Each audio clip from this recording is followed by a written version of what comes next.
Bismillahirrahmanirrahim. Assalamualaikum warahmatullahi wabarakatuh. Waalaikumsalam. Oke. Kita bertemu pada live session ya, sesi terakhir untuk mata kuliah statistika ya. Jurusan teknik atau prodi teknik elektro. Di dalam statistik itu kan sebenarnya kita mencari sebuah pengukuran kan gitu ya. Maka untuk teknik ini saya kaitkan dengan ketidakpastian pengukuran gitu kan ya. Pada saat sekarang ini kan di era perdagangan bebas ya, kemudian era industri 4.0 ya. Kemudian untuk parameter berterimaan suatu produk ditentukan oleh suatu spesifik yang berlaku universal. Kemudian kesesuaian terhadap spesifikasi tersebut ditentukan oleh suatu batas tertentu ya di sekitar nilai yang diinginkan, yang kemudian disebut dengan ketidakpastian. Perbedaan metode penaksiran ketidakpastian menyebabkan ditolaknya suatu komoditi ke negara lain yang mempunyai metode yang berbeda. Jadi metode yang berbeda itu metode pengukurannya atau standarisasinya. Oke, untuk mencegah hambatan perdagangan tersebut, beberapa organisasi internasional sepakat untuk menyusun suatu pedoman yang berlaku universal ya. Jadi berlaku di seluruh dunia. Kemudian pedoman tersebut kemudian disebut sebagai ISO ya. Guide to the Expression of Uncertainty in Measurement ya. Yang diterbitkan pertama kali pada tahun 1993. Itu yang harus Anda ketahui. Kemudian konsep dasarnya. Tujuan pengukuran untuk apa? Yaitu untuk menentukan nilai besaran yang sedang diukur atau besaran yang ingin untuk mengetahui lah besaran yang sedang diukur. Oke. Hasil pengukuran merupakan taksiran nilai besaran ukur. Yang ketiga, karena hanya merupakan taksiran, maka setiap hasil pengukuran selalu mengandung kesalahan. Itu ya. Kenapa harus ada error? Kemudian terdapat dua komponen kesalahan pengukuran. Pertama, kesalahan acak. Yang kedua, kesalahan sistematik. Jadi kalau besaran acak ini berpengaruh yang besaran berpengaruh yang tidak terduga ya. Kemudian kalau yang sistematik dari besaran berpengaruh yang dapat diduga berdasarkan model besaran ukur. Itu. Nah, definisi kesalahan acaknya, hasil satu pengukuran dikurangi dengan nilai rata-rata dari sejumlah besar pengukuran berulang terhadap besaran ukur yang sama dalam kondisi pengukuran tertentu. Oke, ini contoh grafiknya ya. Oke, untuk nilai kesalahan acak tidak dapat dikoreksi karena bervariasi dari satu pengukuran ke pengukuran lainnya. Berarti hanya kesalahan yang sistematik ya, yang dapat dikoreksi. Oke, ini kesalahan sistematik ya. Nilai rata-rata dari sejumlah besaran pengukuran berulang terhadap besaran ukur yang sama dalam kondisi pengukuran tertentu dikurangi nilai benar besaran ukur tersebut. Oke, dalam pengukuran taksiran nilai benar diberikan oleh nilai dalam sertifikat kalibrasi alat ukur atau standar pengukuran. Kemudian taksiran nilai kesalahan sistematik dapat dihitung dari pengaruh besaran yang dapat dikenali selama proses pengukuran sehingga taksiran kesalahan sistematik ini dapat dikoreksi dengan suatu nilai koreksi atau faktor koreksi. Gitu ya. Jadi kalau kita beli produk ya barang itu pasti disertakan manualnya dan di situ ada garansinya. Nah, kadang kita nggak pernah kita lihat itu udah percaya kan garansi udah selesai gitu kan. Nah, kita nggak melihat di dalamnya variabel-variabelnya apa, contoh lah beli modem gitu kan, pernah kita ngelihat ranknya 100 meter udah percaya gitu. Nah padahal di sini di manual tersebut disertakan ya nilai errornya dari alat tersebut gitu. Kemudian nilai benar besaran ukur dapat dan kesalahan pengukuran merupakan suatu nilai yang tidak dapat diketahui. Hasil pengukuran hanya dikatakan lengkap jika disertai dengan suatu taksiran rentang di mana nilai benar dari besaran ukur tersebut diyakini berada di dalamnya. Kemudian parameter yang menyatakan suatu rentang di mana nilai benar dari besaran ukur tersebut diyakini berada di dalamnya dengan tingkat kepercayaan tertentu disebut yaitu ketidakpastian pengukuran. Jadi ketika ketidakpastian pengukuran dapat ditaksir berdasarkan hasil pengamatan terhadap perilaku besaran ukur selama proses pengukuran dilakukan. Oke. Nah, di dalam pengukuran dikenal dengan istilah akurasi dan presisi. Apa itu akurasi? Akurasi merupakan kedekatan dari kesesuaian antara hasil pengukuran dengan nilai benar besaran ukur ya. Di akurasi merupakan suatu konsep kualitatif. Contoh, nilai benar itu di titik ini ya, di tengah. Jadi kalau yang gambar sebelah kiri ini akurasi, yang sebelah kanan kurang akurat itu. Nah, sedangkan apa yang dimaksud dengan presisi? Presisi adalah kedekatan dari kesesuaian antara hasil pengukuran bebas yang dilakukan dalam kondisi tertentu. Jadi presisi berhubungan dengan distribusi kesalahan acak ya, tidak berhubungan dengan kedekatan terhadap nilai benar. Contoh, nilai benar tetap masih di center ya, di tengah. Tapi nilainya, hasilnya tetap di sini, di atas. Ini disebut dengan presisi. Nah, yang sebelah kanan ini kurang presisi. Gitu ya. Oke. Jadi ini ibaratnya apa? Panah ya. Kita main panah. Yang diinginkan kan di sini, tapi kita di sini terus. Nah, ini lebih presisi daripada yang ini akan lebih acak. Oke, bisa dipahami ya pengertian apa akurasi dan presisi. Nah, ilustrasinya berapakah panjang meja gitu kan. Nah, orang mengukur 3 kali 102, kemudian kedua kali 102, 101 ya, kemudian 102, kemudian 103. Nah, kalau tidak sama gitu kan, ya semua pengukuran pasti tidak pasti. Oke. Jadi semakin panjang akan semakin berbeda kalau dilakukan pengukuran berulang-ulang. Itu ya. Apakah itu salah? Nah, di sini makanya nanti konsep statistik juga masuk salah satunya di dalam pengukuran. Itu ya. Jadi yang dibutuhkan di teknik dan sains statistik itu alat bantu untuk memvalidasi pengukuran gitu maksud saya. Kenapa saya membahas pengukuran di dalam statistik di pertemuan terakhir ini gitu kan ya. Oke, definisi ketidakpastian pengukuran ya, didefinisikan sebagai suatu parameter yang terkait dengan hasil pengukuran ya, yang menyatakan sebaran nilai yang secara beralasan dapat diberikan kepada besaran ukur. Kemudian, jika taksiran nilai besaran ukur dinyatakan dengan X dan ketidakpastian pengukuran untuk tingkat kepercayaan tertentu dinyatakan dengan U, maka nilai dari besaran ukur tersebut yakni X diyakini berada dalam rentang gitu. Oke. Ya, nih rumusnya. Oke ya, sampai sini akan saya lanjutkan. Untuk lebih memahami nanti saya kasih contoh aplikasinya. Oke, sumber ketidakpastian ya. Di dalam sumber ketidakpastian itu ada 6 ya. Pertama ada standar atau acuan, yang kedua ada benda yang diukur, yang ketiga ada peralatannya atau alat ukurnya, yang keempat metode pengukurannya, yang kelima kondisi lingkungan, yang keenam personil pelaku pengukuran. Kondisi lingkungan misalkan gini, mengukur apa ya, pemuaian benda gitu. Mengukur pemuaian benda, kita harus tahu kondisi lingkungan, maksudnya misalkan pengukuran ini selalu dilakukan pada suhu kamar antara 20 sampai 25 derajat Celcius.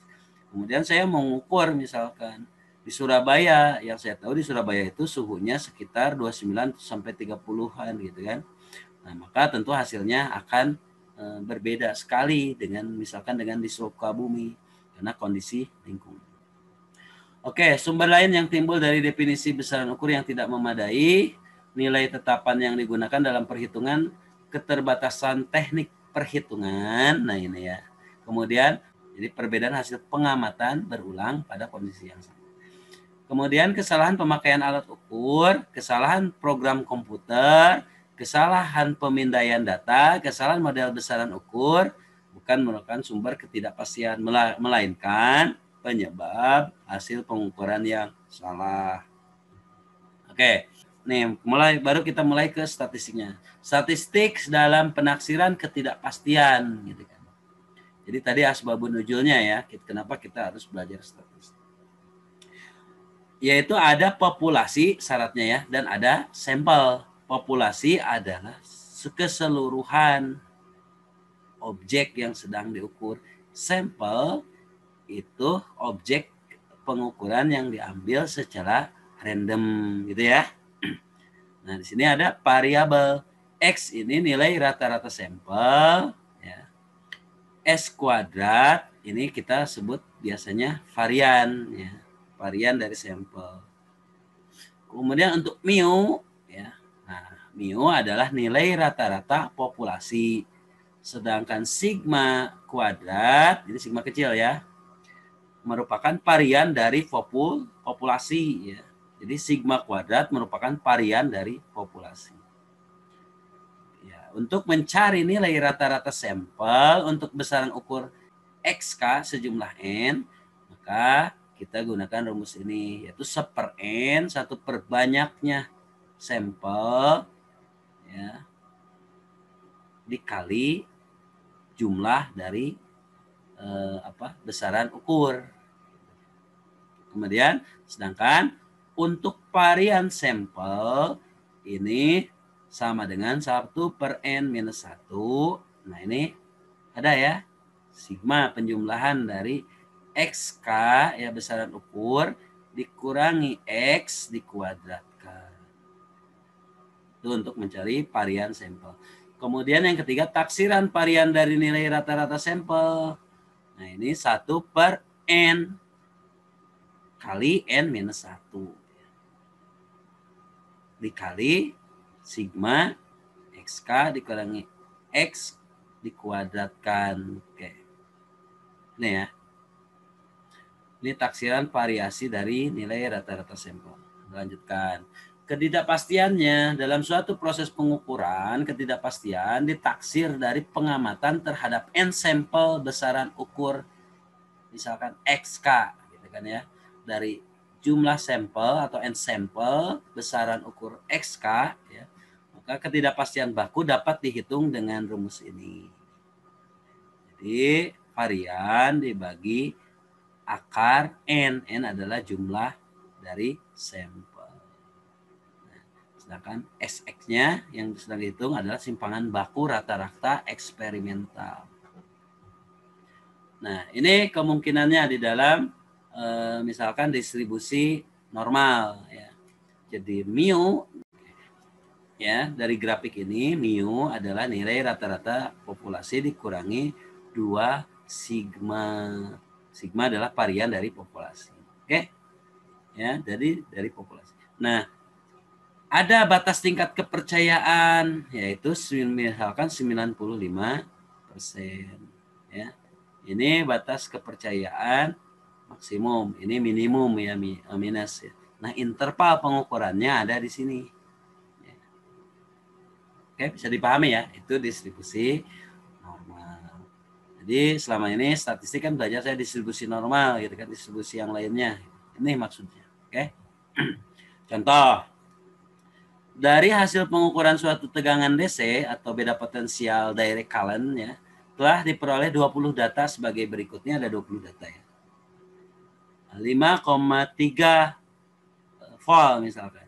Ya, dalam satuan volt. 5,3, 5,1, 5,2, 5,4, 5,7, 5,5 ya. Ini sampai ada 20 data. Nah, yang ditanyakan berapakah nilai rata-rata X dan simpangan bakunya? Simpangan baku ini kita biasa mengenalnya standar deviasi. Ya, oke. Kita cari dari data 20 data. Nah, di dalam 20 data ini tentu ada nilai-nilai yang sama. Dihitung nilai yang samanya ada berapa gitu kan. Jadi jumlah misalkan 5,2. 5,2 ada 1, 2, 3, 4, 5 ya. Jadi frekuensinya untuk 5,2 adalah 5. Ya, gitu ya. Jadi setelah diakumulasi ternyata ada data 1, 2, 3, 4, 5, 6, 7. Ada 7 data ya, dari 20 data keseluruhan setelah dicari frekuensinya. Kemudian data dikali frekuensinya ada berapa. Misalkan 5,0 ada 1, dikalikan hasilnya 5. 5,1 ada 2, kalikan 10,2. 5,2 ada 5, dikalikan ya, ada 26. Oke. Nah, nanti ini dijumlahkan. Nah, yang tadi juga frekuensi ya, karena jumlah data ada 20, ini dijumlahkan nilainya harus 20. Kalau kurang dari 20 berarti ada data yang terlewat atau tidak terhitung dari 20 data tadi yang disajikan. Gitu ya. Nah, hasil perkalian antara frekuensi dengan data itu dijumlahkan, dapatlah 106,2 atau ini sigma F kali X itu 106,2. Oke. Nah, untuk mencari simpangannya, ya, jadi X dikurangi X aksen. Ya, coba dari mana kira-kira? Kita cari dulu nih X aksennya. Dari 0, oh ini ya, nilai rata-rata ya, 5,31. Jadi jumlah tadi data dibagi 20. 106,2 dibagi 20 data ya. Atau tadi frekuensi dikali X ya, sigma frekuensi dikali X ya. Itu kan kalau dijumlahkan semuanya ada 106,2 ya. Jumlah data semuanya 20. Jadi dibagi dapatlah 5,31. Jadi 5,31 oke ya. Nah, ini kan X dikurangi X rata-rata ini ya, X rata-rata. Jadi jumlah ini dibagi ini ya, ini adalah hasilnya X aksen. Oke. Jadi X 5,0 dikurangi 5,31 dapat 0,31. Kemudian ya, untuk 5,1 dikurangi 5,31 itu telah 0,21 minus kan. Untuk 5,2 dikurangi 5,31 itu dapatnya minus 0,11. Begitu juga untuk 5,30 berarti kan dikurangi 5,31 ini dapatlah 0,01. 5,4 dikurangi 5,31 ini dapatlah 0,09. Begitu seterusnya, dapat dipahami ya. Nah, data ini, simpangan ini dikuadratkan ya. Jadi kuadrat dari 0,31 dapat 0,0961. 0,21 juga dikuadratkan dapat segini. Oke. Ini disebut deviasi kuadrat. Kemudian untuk jumlah frekuensi deviasi kuadratnya ya, yaitu rumusnya F dikali X dikurangi X aksen dikuadratkan. Jadi frekuensi ini dikali ini ya. 1 dikali 0,0961 dapat ini. Kemudian 2 dikali 0,0441 dapat ini. Gitu ya. Dan selanjutnya. Oke. Nah, dari data ini jumlah frekuensi deviasi kuadratnya ini jumlahkan ya. Dijumlahkan dapat 0,538 ya. Oke, kita lanjut. Nah, tadi kan nilai rata-ratanya atau ini X rata-rata, kalau tadi di tabelnya dibuat X aksen ya. Dapatlah 5,31. Kemudian untuk simpangan bakunya ya, tadi kan hasil dari X rata-ratanya ya, F dikali X F dikali X kurangi X aksen dikuadratkan, itu dapatnya ini kan sigmanya ya. Nah, jumlah data ada 20 kurangi 1 19. Nah, ini dibagi dapatlah akar 0,0283. 0,0283 diakarkan ya, hasil akarnya 0,168. Jadi simpangan bakunya kita sudah memperolehnya nih sebesar 0,168. Nah, jadi pengukuran yang kita peroleh ini 5,31 dan errornya 0,168. Maka di sini kita tuliskan hasil pengukurannya 5,31 plus minus 0,168. Dapat dipahami ya sekarang ya? Penerapannya seperti itu, kita harus mencari frekuensi gitu kan ya. Jadi bisa dirangkum dengan satu tabel ini. Oke. Ini dibagi 20, dapatlah nilai ukurnya kan gitu. Nah, kenapa harus dilakukan ini? Untuk mencari rentangnya gitu kan. Rentang pengukuran kan gitu. Dapatlah 0,538. Dimasukkan untuk nyari simpangan baku 0,538 itu. Ya, hasil pengukurannya 5,31 plus minus 0,168. Artinya ketika minus, ini batas minimum pengukuran, 5,31 dikurangi 0,168 berapa ya? Kemudian 0,31 dijumlahkan atau ditambah 0,168 berapa? Di rentang itulah yang disebut dengan hasil pengukurannya. Kalau kita grafikan seperti ini di dalam dari semua data X dan hasil perhitungan di atas, maka dapat dibuat gambar diagram penyebaran sebagaimana dalam gambar di bawah ini. Ini histogram hasil pengukuran dan kurva Gauss-nya. Nah, tadi kan nilainya 5 ya sampai 5,6. Ini penyebarannya, ini adalah frekuensinya. Banyaknya tadi kan ngitung frekuensi, kemudian kita bikin grafiknya. Jadi nilai yang diperoleh ya terhadap frekuensi di grafiknya. Ya. Ini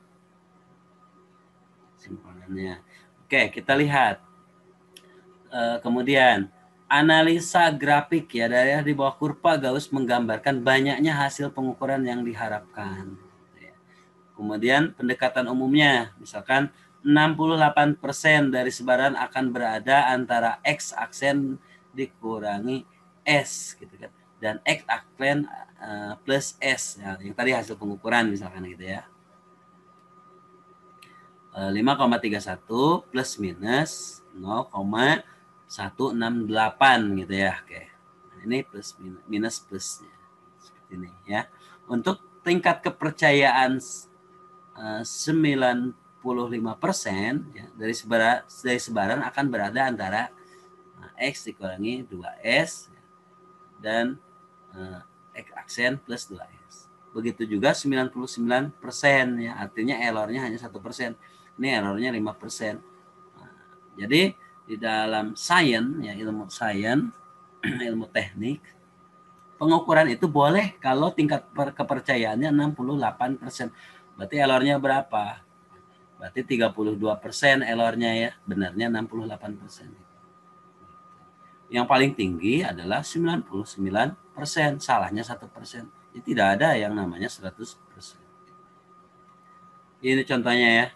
Untuk rank 1 68%, 5,142 sampai 5,478. Ya. Kemudian yang tadi ya 5 mana? Nah ini 531 kan dikurangi 168, ini kan 5,2 ya. 5,2 68-nya katakan 68 ini 100 ya. Jadi 5,1 sekian. Nah ini 5,142. Nah 5,31 ditambah 0,168 dapat 5,478. Maka ini tingkat kepercayaannya 68%. Jadi tadi yang di tabel kita hitung itu tingkat kepercayaannya 68%. Bagaimana kalau kita mau meningkatkan 95%? Jadi ini ya ranknya ya, rentangnya kita kalikan dengan 2. Jadi 0,168 dikali 2 gitu kan.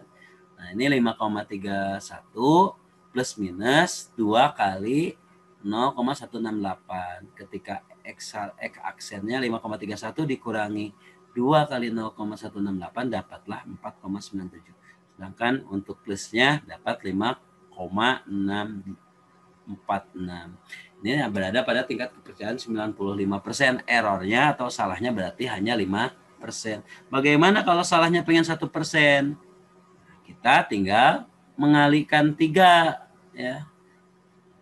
Yang tadi 0,168 dikali 3 ya. Yang ini tetap 5,31. Kemudian dikurangi 3 kali 0,168 dapatlah 4,8. Kemudian kalau kita jumlahkan dapatlah 5,8. Ini berada pada kepercayaan 99%.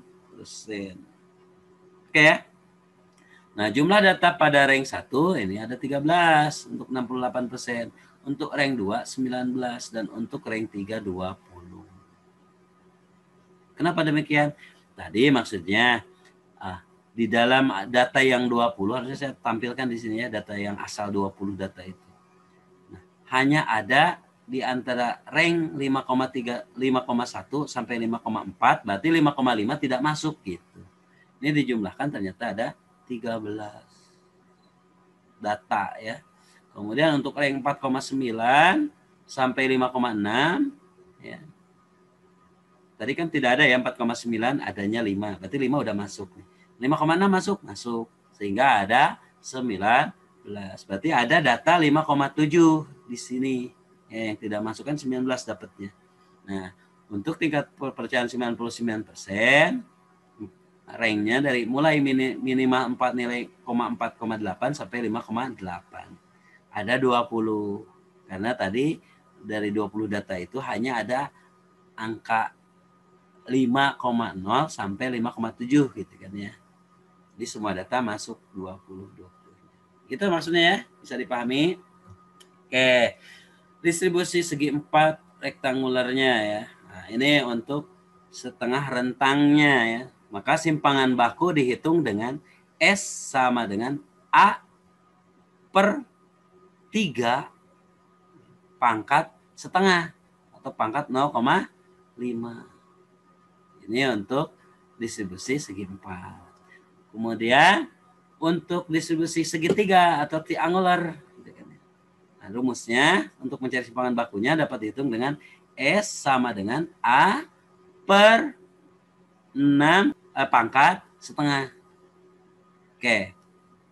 Satu lagi. Untuk distribusi bentuk U atau U-shape ya. Untuk mencari simpangan bakunya ini bentuk grafiknya ya. Untuk nyari simpangan bakunya dapat dihitung dengan A per 2 pangkat 0,5 atau 2A per 2 pangkat setengah. Nah, untuk klasifikasi komponen ketidakpastiannya ya. Berdasarkan teknik evaluasi, komponen ketidakpastian pengukuran dapat diklasifikasikan menjadi komponen ketidakpastian tipe A dan ketidakpastian tipe B. Apa itu komponen ketidakpastian tipe A? Ini dievaluasi dengan analisis statistik dari sekumpulan data pengukuran yang antara lain meliputi simpangan baku rata-rata eksperimental. Kemudian simpangan baku eksperimental fault ya, yang ketiga yaitu dengan regresi linier dan teknik statistik lainnya. Nah, untuk komponen ketidakpastian tipe B dievaluasi dengan metode selain analisis statistik dari sekumpulan data pengukuran. Biasanya berdasarkan penetapan ilmiah menggunakan informasi yang relevan antara lain data pengukuran sebelumnya, kemudian pengalaman dan pengetahuan, kemudian spesifikasi pabrik, yang keempat data dari sertifikat kalibrasi, yang kelima ketidakpastian yang ditetapkan berdasarkan data book ya. Nah, evaluasi ketidakpastian baku merupakan ketidakpastian dari hasil pengukuran yang dinyatakan sebagai satu simpangan baku. Oke, untuk ketidakpastian tipe A ya. Pertama kita cari nilai rata-rata dari N sampel. Rumusnya masih sama seperti yang tadi di awal ya. Nih, X rata-rata sama dengan 1/N dikali sigma XK kali data ya. Untuk simpangan baku sampelnya ya sama dengan akar sigma XI dikurangi X rata-rata dikuadratkan dibagi N-1 ya, jumlah data dikurangi 1 diakarkan. Kemudian simpangan baku dari nilai rata-rata sampelnya adalah simpangan baku dibagi jumlah data diakarkan. Ya. Untuk ketidakpastian bakunya kita simbolkan dengan U, ya, sama dengan S per akar N. Ya, S adalah simpangan baku sampel dan N adalah jumlah data. Kemudian untuk evaluasi ketidakpastian baku tipe B, ya, distribusi normalnya dalam sertifikat kalibrasi, anak timbangan standar tercantum nilai ketidakpastian untuk tingkat kepercayaan tadi ya. Misalkan 95%, ini adalah 0,01 mg dengan faktor cakupan K sama dengan 2. Dari data dalam sertifikat kalibrasi standar tersebut, maka ketidakpastian dapat ditaksir dengan mu sama dengan 0,01 mg per 2. Itu caranya ya. Dapatlah 0,005 mg.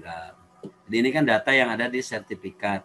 Ini dengan tingkat kepercayaan atau signifikansi 95%, itu 0,01 mg dengan faktor cakupannya yaitu K sama dengan 2. Jadi tinggal dibagi. Dapatlah 0,05 mg. Itu untuk evaluasi ketidakpastian baku tipe B pada distribusi normal ya. Sekarang pada distribusi segi 4 ya, ketidakpastian baku tipe B-nya. Nah, resolusi timbangan yang digunakan untuk menimbang sampel obat misalkan 0,01 mg. Nih. Maka kalau digrafikan 0,05 ini titik senternya 0,01 dan ini adalah 0,15. Ya, jadi 0,05 ranknya ini ke sini juga 0,05. Jadi 0,05 baru kan 0,01 kemudian 0,015. Jadi ranknya ada di 0,05. Nah, dari sini A sama dengan plus minus 0,01 mg dibagi 2. Nah, plus minusnya 0,05 mg. Jadi dari 0,01 mg ini kan minus ya, dikurangi minimalnya di sini. Kemudian dijumlahkan maksimalnya di sini. Oke ya, bisa dipahami. Untuk ketidakpastian bakunya gitu kan ya. A per ya 3 kali setengah. Dapatlah 0,0017. Jadi A 0,05 dibagi 3 pangkat setengah, dapatlah ini. Nah, untuk masih tipe B ya, untuk distribusi segitiganya. Nah, dalam pemantauan suhu ruangan misalkan kalibrasi tercatat bahwa suhu ruangan tersebut selalu berada dekat dengan pusat dari rentang. Misalkan pengukuran 20 plus minus 2 ya dalam satuan derajat Celcius. Sehingga setengah rentangnya diberikan oleh A sama dengan plus minus 2 derajat Celcius. Oke. Kemudian untuk simpangan bakunya A per 6 pangkat setengah. Dapatlah 1,15 derajat Celcius suhunya ya, plus minus. Jadi 2 per 6 pangkat setengah. Dapat ini 1,15. Jadi kalau 20 derajat Celcius di titik center, ini kan plus 2 ya tadi. Berarti minus 2 sinilah adalah 18, 20 minus 2, 18. 20 plus 2 di sini 22. Oke, bisa dipahami ya.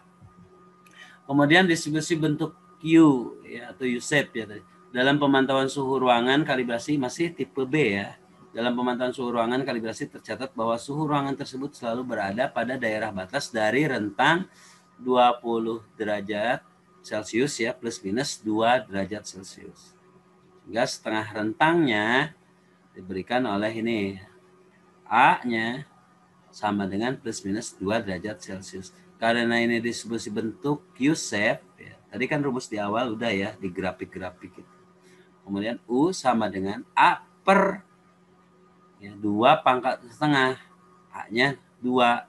2 per 2 pangkat setengah dapat plus minus 1,41 derajat Celcius. Rentangnya masih tetap ya 20 minus 2 ini 18, di sini 2.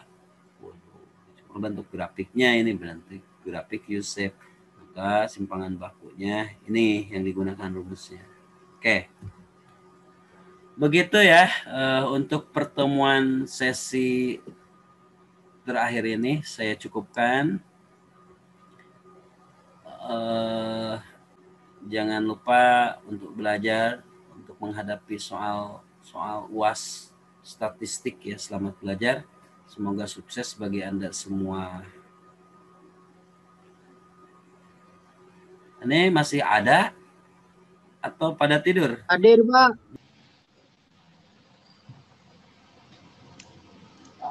Izin menambahkan lagi, Pak. Ya, mangga Pak Yogi sok menambahkan. Kalau untuk hidropower, betul kata Pak, jadi memang start load-nya awal itu sangat cepat, Pak. Ketika blackout, dia mudah untuk dikejar. Mungkin 1-2 jam sudah bisa menghasilkan power. Kemudian ya kembali lagi, mungkin kalau untuk hidropower bisa dikembangkan di luar Jawa, mungkin seperti itu. Karena mungkin untuk base load-nya mereka di luar Jawa masih sangat sedikit konsumsi elektriknya. Seperti yang kita tahu bahwa mikrohidro juga banyak dikembangkan di luar Jawa, sudah tidak dikembangkan di area Jawa dan sekitarnya. Karena memang base load-nya kita sudah sangat tinggi sehingga membutuhkan power yang super kritikal atau di atas 1000 MW atau bahkan 6000 MW. Kemudian kalau saya relevansinya adalah apabila itu masuk ke energi terbarukan, kalau menurut saya secara pribadi adalah ke nuklir, Pak, daripada ke bayu ataupun ke matahari. Karena memang untuk saat ini bayu pun harus membutuhkan kondisi angin yang debitnya lumayan besar. Dan kalau di Jawa saya tidak yakin di mana ada konsumsi yang cukup besar. Kalau menurut saya memang kalau terbarukan lebih ke arah ke nuklir. Karena kemarin saya baca-baca di Kementerian SDM kayaknya tahun 2022 akan ada pengembangan di situ. Terima kasih, itu aja Pak. Oke, terima kasih Pak Yogi. Ada lagi yang menambahkan nggak? Itu ya, udah malam nih, Bapak-bapak. Saya akhiri ya. Nanti kita ngobrol lagi. Kalau COVID udah reda ya.